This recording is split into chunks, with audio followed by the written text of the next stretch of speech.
Albert Einstein once said, "If you can't explain it to a 6-year-old, you don't understand it yourself." Sometimes technology makes us feel like 6-year-olds, especially when hackers try to use the internet to steal something from each of us. If you think you have nothing of value to a hacker, think again. You and everyone you know are exactly who hackers target every day. This is DIY Cyber Guy with David W. Schrofer. Every week, he will show you how cybersecurity can be as easy as locking up your house at night. Now, here is your host, David W. Schrofer. Welcome, everybody, to DIY Cyber Guy. Now, this is the show to listen to stay on top of hackers. What are they doing, and what can you do about it? And remember, it's never been easier to listen. You can watch our new YouTube channel. You can download our free podcast on iTunes, Google Play, Player.fm, Stitcher, Overcast, Listen Notes, and now we're on Spotify as well. And please, if you like what you see, just click the subscribe button wherever you see our show. And if you have questions about the show or you want to reach me, just send an email to questions@DIY Cyber Guy. Now, on with the show. We're talking about a topic today that all of you have heard of, and that is the FBI indictment that was 29 pages long that was issued in mid-July, indicting a number of Russian operatives who hacked the DNC, the Democratic National Committee's servers and operations back in the lead up to the 2016 election. Now, interestingly, there's a lot of detail in these 29 pages that the FBI released.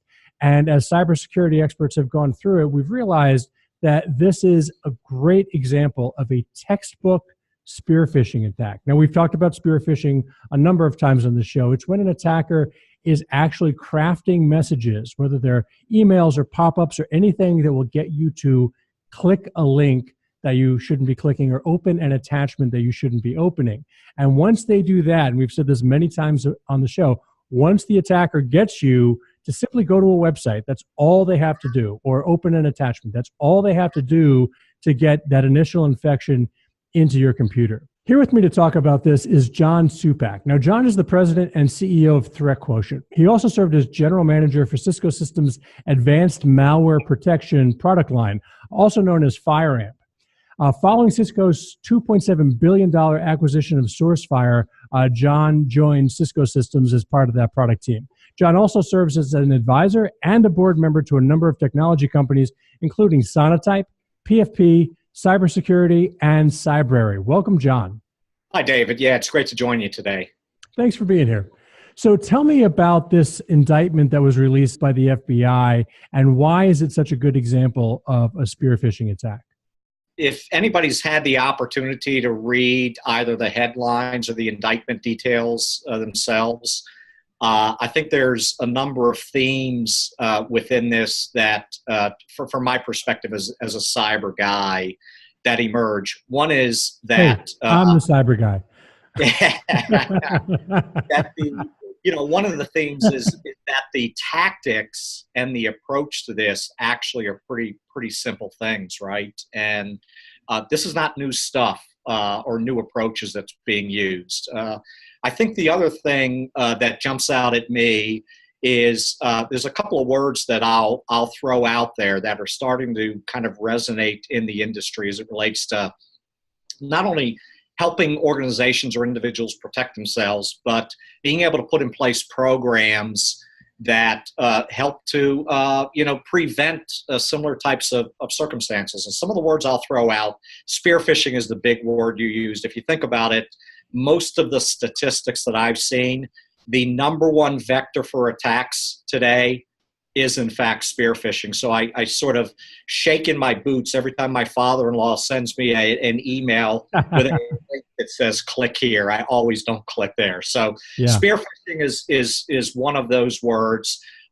In this sophisticated attack, we've got this notion of targeted attacks. A nation state and individuals going after very specific individuals, and that's raising the level of sophistication. I think the other thing that jumps out at me is you've got this concept of an adversary, and in this case, not an adversary for profit, but an adversary for political means. So if you look at what happened, it was a simple set of tactics using a well-known attack vector, spear phishing, but the age-old problem came out, which is it only takes one person to click that one time to sort of compromise the entire organization. Well, let's talk about exactly that, because in this case, a number of people clicked the link, as far as I can tell from the indictments. But you're right; it only takes one person, and if that guy clicks a link, that's enough for the hacker to get some kind of a foothold in the organization, right? Yeah, absolutely. One of the emerging areas of trying to sort of get ahead of the attackers is the notion of using social applications as a tool to try to get inside information, to then use a spearfish as an attack campaign against the real target, right? So there's a great example in the indictment documents that call out. Now, in this case, you've got a very public name and a public figure, but one of the examples that jumps out at me is that Hillary Clinton's campaign chairman, but John Podesta, I think was his name. Yes. He was specifically targeted. He was targeted with an email campaign that was cleverly crafted. It was organized in a way that looked like it came from Google, and it had the classic, we need to upgrade your security settings. Please click here to change your password, right? Yes. And it was all over, right? But that's a classic example of how a high-level target could be approached, but somebody who's much lower in the organization or to the left or the right of the organization could be approached in a very, very similar way. And again, once they're in, they've got the keys to the kingdom, right? So exactly. And the easiest way to mitigate exactly what John Podesta did, and none of our listeners should ever do, is click that link in the email. What I tend to tell my listeners is, if you get a pop-up that says you need to log in right now for whatever reason, don't click the link. Go look for that account yourself. So if John Podesta had simply gone to his browser, typed in google.com, logged in himself through that mechanism, first of all, he wouldn't have seen any security issues because there weren't any. But in that way, he would have logged in a way that his username and password would have been completely safe. Right? That's the only thing he did wrong, is he logged in through the link he was given, as opposed to logging in through the link that he sought out himself. Right? Yeah, that's exactly right. And I mean, I didn't invent this terminology, but the phrase of, quote, good hygiene still applies at an individual level or at an organizational level. And so when I think of sort of how this well-known, highly publicized attack occurred, there actually are some fundamentals that, in hindsight, could have been sort of performed or done that might have helped. But as organizations are thinking about, not have I been compromised, but what can I do to minimize the potential that I get compromised later? And it doesn't mean get rid of the risk, because I don't think you ever get rid of it. It's very, very difficult, right? But you want to minimize the attack potential. And there's a bunch of simple stuff that can be done. One is simple training, awareness training for your users. Now, in this particular case, we know that email was being used as the vehicle to get to individuals. Well, if you understand that that's the tactic and that's the technique, and you can get a profile of that, you can train people. If you see this, delete it right away. So you've got awareness training as a vehicle. Part of the simple hygiene that could have been used here is, two-factor authentication. Well, on your critical applications, if you've got another way to authenticate that you are in fact the user, then that's going to minimize your attack surface. As we look at this problem, this ever-increasing problem of hackers and the threat, when you get into large organizations, you're now talking about putting in place capabilities and teams that actually allow an organization to be able to be very, very smart about who the attackers are, the adversaries, what kind of campaigns they're running. Are there campaigns that are specifically targeted at my kind of an organization? What do they look like? If I'm a little bit more advanced, I've got the abilities to be able to look and use the tools that I'm using within my organization. Have I ever seen evidence of this campaign? If I have, all of a sudden, I've got the ability to sort of rise to the surface the most important things that I worry about but are actually happening in my organization. Well, let's talk about that for a second. And to be clear for all my listeners, you're the CEO of Threat Quotient.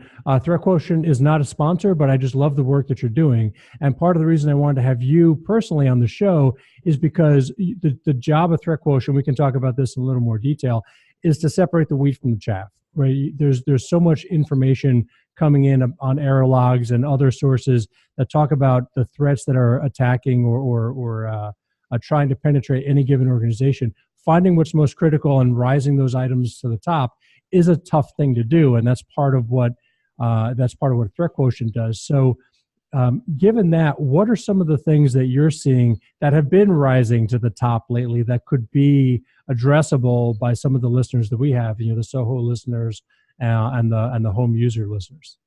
Well, again, I go back to the basics, and it gets back to the simple good hygiene.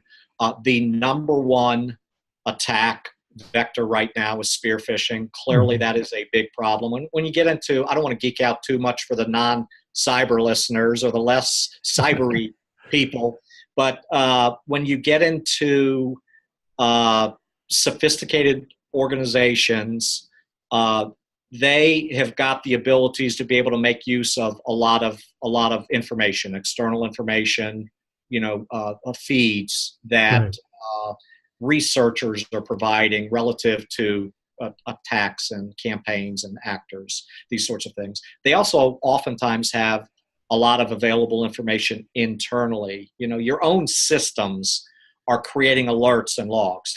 The problem is you've got this big data problem, which of that information is really, really important, right? Right. So when I go back to what should people worry about, and back to sort of clean and good hygiene, spear phishing is clearly one of those areas. I think your basic user should always contemplate a program of doing things like password changes on a frequent basis. I mean, do I do it? Probably not as much as I should, but I'm probably like everybody else, right? But that's a smart thing for your average user to use. As you get into more sophisticated sort of organizations, some have the abilities to be able to provide a higher, more sophisticated level of internal service to try to prevent, predict, or detect, sometimes anticipate these things. Okay. But a lot of organizations, even big organizations, aren't staffed to be able to do that, right?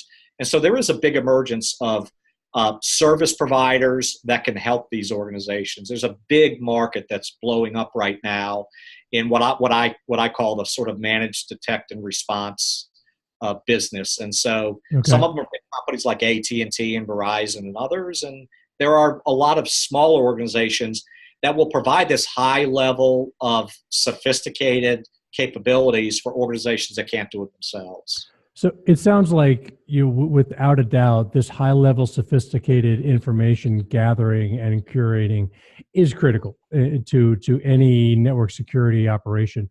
So what would you say to the owners of small and medium-sized businesses that are listening to this podcast? All of them have a system administrator, whether it's an employee or an outsourced company or somebody down the street that is telling them that they're keeping their network safe. So what's a good question to ask that a CEO or president of a small, medium-sized business could ask their system administrator to make sure that the sysadmin is on top of his or her game and truly doing their job and keeping the network safe? Yeah, I think the first question I would ask is, do you have a security program in place? And if so, what is it? And is it documented? I mean, this goes back to sort of Cyber 101, which has been around forever, right? And this concept, it sounds kind of academic and boring, but do we have a security policy? And then the next question is, are we actually implementing that policy? Now, when we get, and there ought to be real simple, basic stuff. We as our company, I mean, we have one in place, even though we're a smaller company relative to Fortune 500s as a comparison. But did you have those in place? And the second question I would ask then is, how are you able to manage the activities relative to the things that need to get done to quote, enforce that policy or follow the policy? And it's not unusual if you're a small organization to rely on your consulting partners or service providers to provide that service. So I would ask, do we have a policy in place? Mm-hmm. Are we following that policy? How are we doing that? And how are we doing relative? Are we getting better? Are we getting worse? And if we're not, do we have service providers that we can call in that can help us with this stuff? I mean, I think here's a great sort of example of something that could be used by Ma's Apple Pie down the street. Okay. If you're a retail organization, you're a small organization, and you don't, you're probably lucky if you've got a sysadmin to run your systems, right? But are you potentially susceptible to cyber attacks, especially when you're using credit card systems? Right. Everybody is vulnerable to this kind of stuff, right? So interestingly enough, Visa, one of the largest credit card companies in the world, I'm not even sure they call themselves that, but they're a big credit card company. They have their own threat intelligence feeds that people can subscribe to, right? And why is that important? Well, of all the people that are out there, they're going to be one of the companies that is the most aware of the kind of campaigns that are going on against Ma's Apple Pie, right? And if you have advanced awareness of that, whether it's your organization or you've got some service provider, you might be able to watch out for certain things, and you certainly would be in a position to be able to respond quicker in the event that something happens. So there's stuff that can be done. So the florist shop owner or the small law firm owner actually has an avenue to get the kind of data that Visa is aware of, or a company of that scale is aware of. The answer is yes. Yeah, that's fantastic. I'm sure most of the people listening didn't even know that was a possibility. That's fantastic. And would Threat Quotient be part of the avenue to get that data, or to get the aggregated data so they know what to look out for? Yeah, so it's easy for me to call out Visa as by the way, I didn't get their permission before our session today, but I'm sure they like the publicity. Okay. It's easy for me to call out Visa because I have some good familiarity with what they're doing with the programs. But Visa is also a really good partner of Threat Quotient. So you think of Visa Intelligence as being one of those external feeds that can be consumed by a retail organization. Our platform, we develop a platform called ThreatQ. Okay. Our platform would be this sort of engine, the machine to make use of that data for them. So the answer is yes. Gotcha. So tell me more about Threat Quotient. What are some of your other products? So we offer up a product called ThreatQ. Think of it, and I'll try to keep it at the highest level sort of description. Yeah. It is a threat intelligence platform, but more broadly speaking, you can think of it as a security operations platform. What does that mean? What we provide is the abilities for an organization to consume threat data. There's a lot of really good research that's available, commercial research and open source sources and sharing platforms, a lot of good data. But the hard part is, how do I consume it, and how do I pull out the data that really is most relevant for me, right? But there's great data. So we'll allow an organization to bring that in. We provide an area. We call it a workbench. Think of a workbench that might be, if you're a woodworker and you've got a workbench in your garage, that's exactly what we provide. Not only do we provide our own tools to allow analysts to be more efficient and effective, but everybody likes to do things their own way, and they use their own tools. So we give them a place where they can bring their own applications.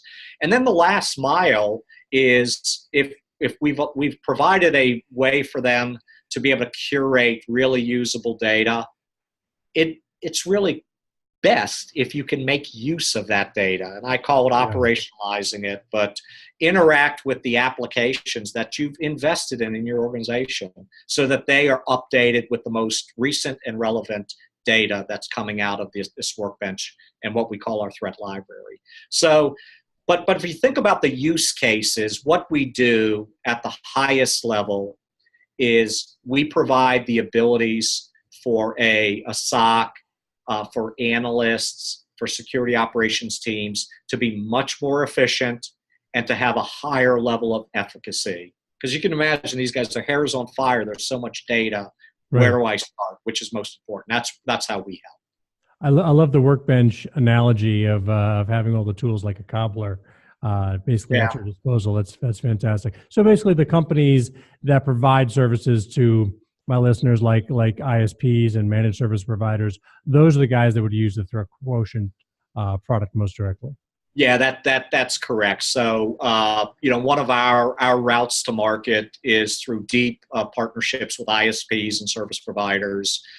We also deal directly with large enterprises and government organizations. So, and I don't want to list the names, but they're household names that everybody listening would recognize. Okay, all right.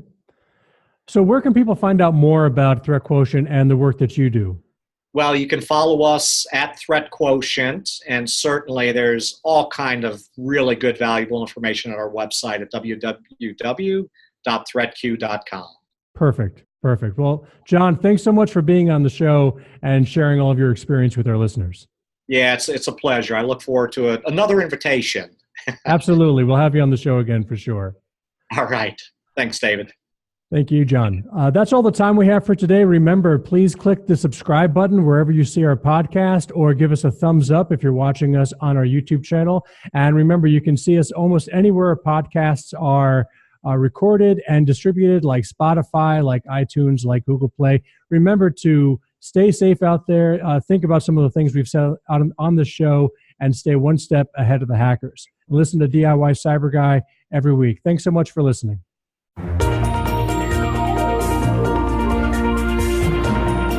Thank you for listening to DIY Cyber Guy. The information, opinions, and recommendations presented in this broadcast are for general information only, and we have not knowingly divulged any information that would conflict with any of our non-disclosure or confidentiality agreements. Enjoy the internet safely.